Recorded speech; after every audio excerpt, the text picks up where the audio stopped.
मांगूं दूसर वर कर जोरी। प्रणाम कर रही है ये दूसरा वर तो मैं प्रणाम करते हुए मांग रही हूं, क्योंकि यही मेरा मनोरथ ही है। मेरा मनोरथ यह है जो अब मैं आपसे मांगती हूं। पुरवहु नाथ मनोरथ मोरी। ये मैं जरूर बताना चाहूंगा कि क्या कहते हैं वाल्मीकि। वांगमात्रेण तदा राजा कैकेय्या स्ववशे कृतः तथा परमुवाचेदं वरदं काममोहितं वरो देयो त्वया देव तदा दत्तो महीपते।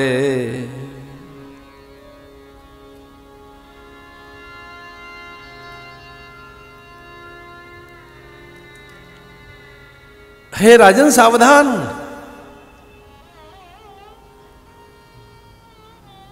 यो द्वितीयो वरो देव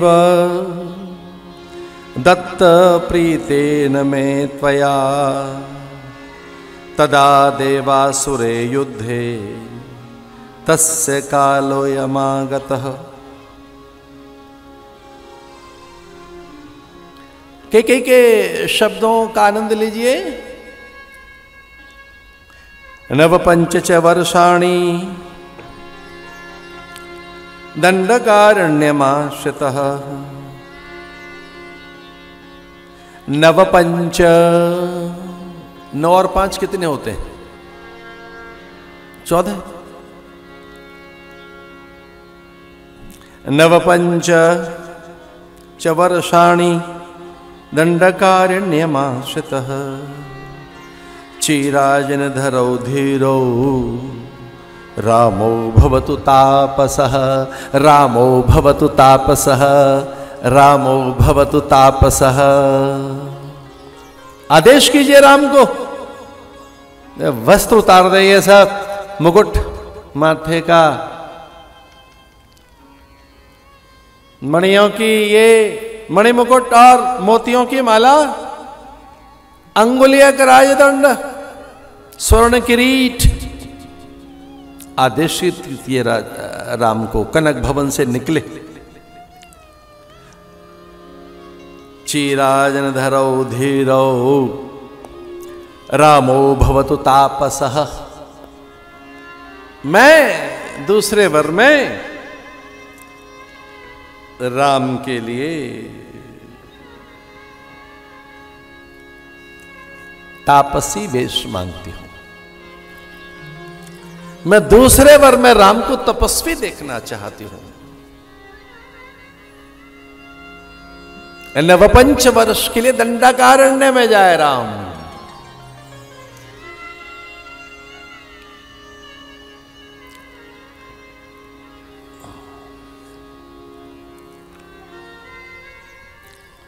मांगूं दूसर वर कर जोरी। मांगूं दूसर वर कर जोरी। पुरवहु नाथ मनोरथ मोरी। पुरवहु नाथ मनोरथ मोरी।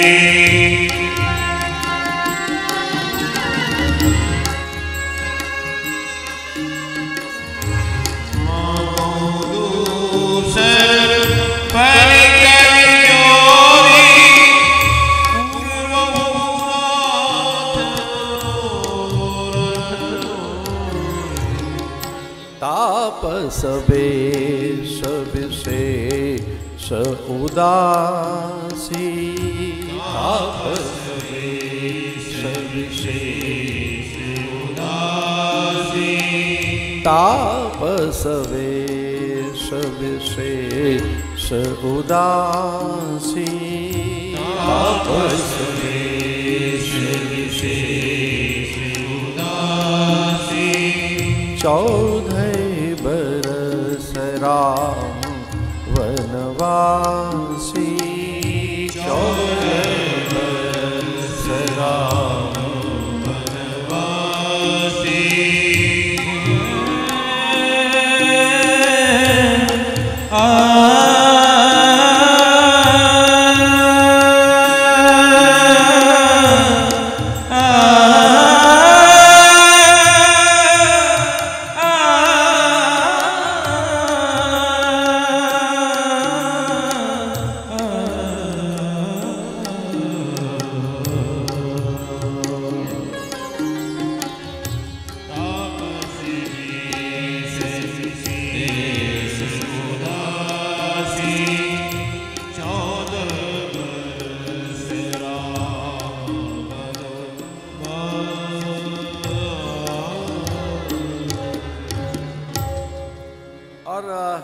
कुछ देर के लिए अगर मैं फिर से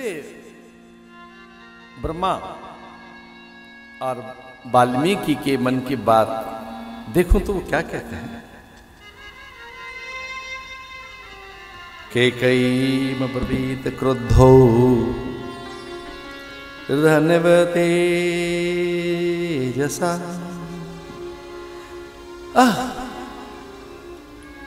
बहुत पछताए दशरथ ये कहकर, बहुत लज्जित हो गए ये कहकर। बहुत देर तक उन्हें इतना कष्ट हुआ, उनके मुंह से निकल तो गई ये बात, अब वो क्या कह गए। नृशंसे दुष्ट चारित्रे कुलस्यायस्य विनाशिनी, उनके मुंह से निकल तो गया, उन्हें लगा ये मैं क्या बोल गया, अपनी पत्नी को दुष्ट चरिता बोल गया। नृशंसे दुष्ट चारित्रे कुलस्यास्य विनाशिनी, किं कृतं तव रामेण पापे पापं मयापि वा, सदा मे जननी तुल्यां वृत्ति वहति राघव, सदा मे जननी तुल्यां वृत्ति वहति राघव। अरे बहुत कष्ट हुआ दशरथ को कि मैंने अपनी पत्नी को अपशब्द कह दिया, दुष्टा कह दिया, उसे कुल नाशनी बोल दिया, उसको उसे कुल घातनी कह दिया। ये कहकर वो इतने अधिक लज्जित है। धर्मात्मा राजा ने कहा कि भले ही कुछ हो जाता, मेरी जिह्वा पर ये कैकेयी के लिए शब्द क्यों आ गए।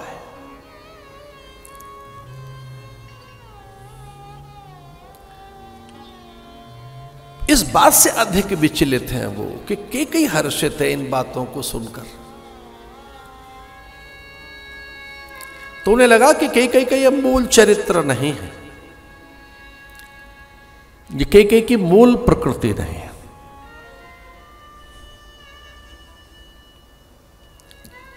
इसलिए दशरथ मौन हो गए।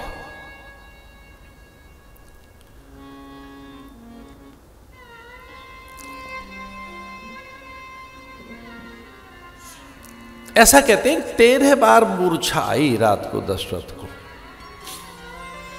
वो 13 बार मूर्छित हुए, अचेत हुए, सुध बुध खो बैठे, प्राण और तन की असंगति हो गई। प्राण और मन की असंगति 13 बार हुई। एक बार में तो उन्हें लगा कि समूचे अवध को दस्युओं ने घेर लिया। दूसरी बार अनुभूति हुई कि देखो मेरी कैसे पाप कर्म जगे कि मैंने जैसे दूत क्रीड़ा में अयोध्या को हार बैठा, मैंने जुआ खेल लिया। तीसरी बार उन्हें लगा कि मैं कितना अविवेकी हूं कि क्या मैंने कोई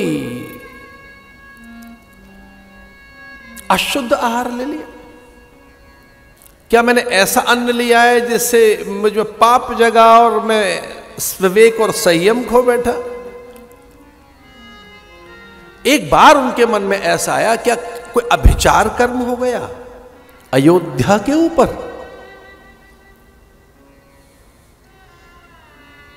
चूंकि ऐसा हुआ था एक बार, पुरोहितों ने कहा कि साहब हमें ऐसा लगता है कि अयोध्या में कुछ संकट सा दिखाई देता है। कुल पुरोहितों ने कहा, तो राजा ने कहा इसका निदान निकालिए।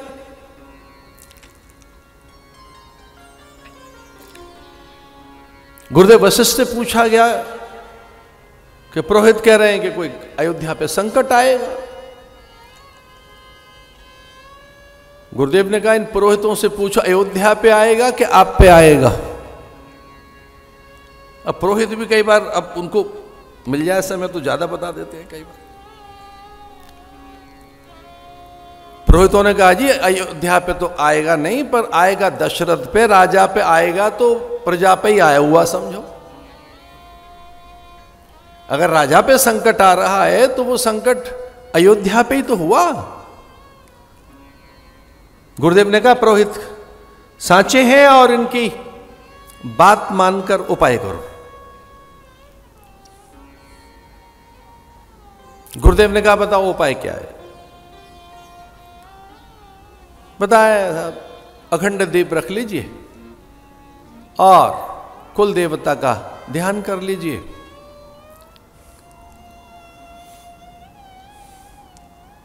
अब गुरुदेव से पता नहीं क्यों उनके मुंह से निकल गई ये बात कि इस अखंड दीप की रक्षा सीता करें तो ठीक रहेगी, क्योंकि सीता के सानिध्य में दीप रहेगा तो कोई अपकर्म दुष्कर्म हो ही नहीं सकता। सर्वश्रेष्ठ करीम सीता, सीता है क्या? उद्भव स्थिति संहार कारिणी क्लेशहारिणी। सर्वश्रेष्ठ करीम सीता न तो हम राम वल्लभाम। संयोग से आपको बड़ा आनंद होगा सुनकर, आज सीता अष्टमी है। आज के दिन सीता जी प्रकट हुई। मुझे वाल्मीकि रामायण के इस श्लोक को फिर से पढ़ने दीजिए। गच्छतामातुलकुलम भरतेन तदानघ। इसका अर्थ क्या है? कहीं पाप नहीं है, निश्चल सरल निष्काम भोलापन, नैसर्गिक स्वाभाविक प्राकृतिक। इसे इस साधन भजन में भी इतनी चिंता ज्यादा मत करो। प्राकृतिक रहो, स्वाभाविक रहो, नैसर्गिक रहो, भोले भाले रहो। ज्यादा जप तप के चक्कर में मत पड़ो, कहीं वो आपको ऐसा न कर दे कि अहंकारी बना दे। जप करो सरलता हो, सरल बनने के लिए, निश्चल बनने के लिए, भोला बनने के लिए।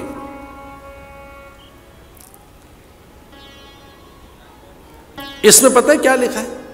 दो बातों के लिए तप है शत्रुघ्न का, निर्दोषता और सत्यनिष्ठा। निर्दोष रहिए, निर्दोष, इनोसेंट रहिए, इनोसेंट, ऑनेस्ट रहिए। अगर आपका जब तक आपको ऑनेस्टी की ओर नहीं लेके जा रहा है, आप में भोलापन और निश्चलता पैदा नहीं हो रही है, आप में निर्दोषता नहीं पैदा हो रही है, तो कहीं ऐसा तो नहीं साधना आपको बिगाड़ रही हो। इतना सरल है।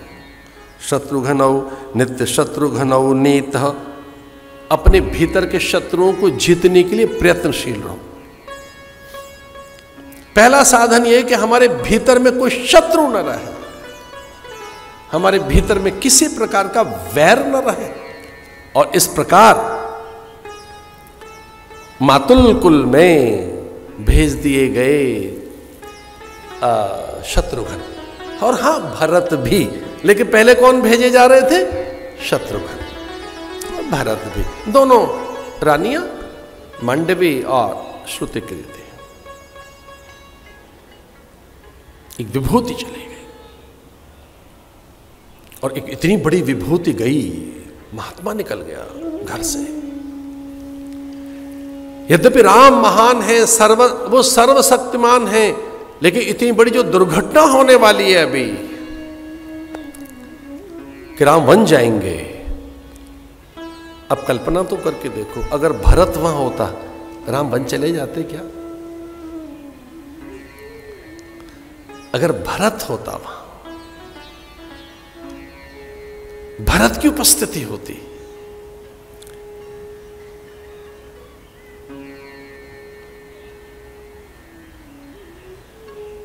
गुरुदेव वशिष्ठ ने देखा सर्वाधिक प्रसन्न कोई है भरत के ननिहाल जाने से तो राम जी हैं। इतने चहके, इतने आह्लादित, इतने प्रमोदित, इतने आश्वस्त, उन्हें लगा कि अब काम बन गया, अब तो सारे काम बन गए। भरत कहां पहुंच गए? ननिहाल। जो पांचई मत ला गई निका, करऊं हर्ष ही राम ही टीका। मन में विचार आया, गुरुदेव के चरणों में जाकर अपने मन की बात रखी।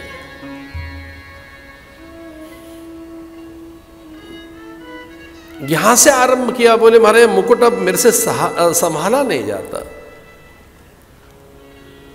श्रवण समीप भय सित केशा,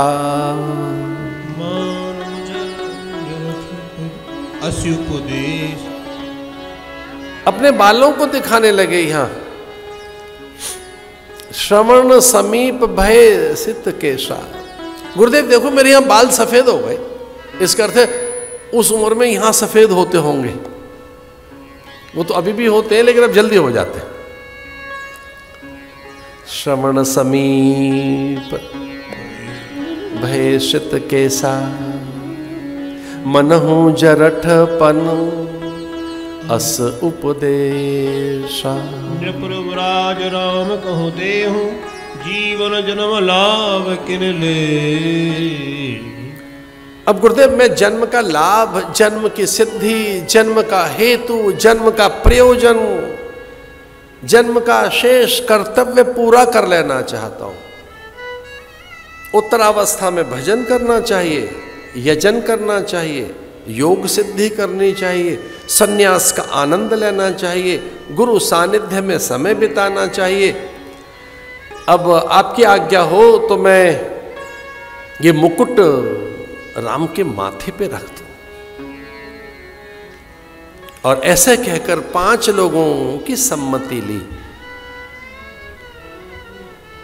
जो 5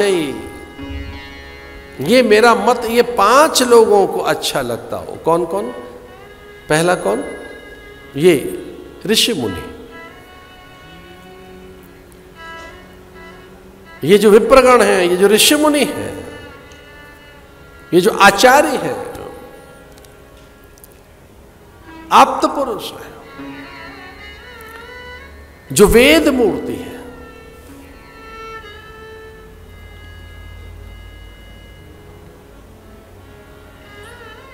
फिर जो नीति पारायण है दूसरे, तीसरे जो जनपदों के अलग अलग राज्यों के प्रतिनिधि हैं, चौथे जो मेरे सचिव हैं, और 5वें परिवार के लोग। जो 5 मत लागहि नीका, करऊं हर्ष ही राम ही टीका। जो 5 मत लागहि नीका,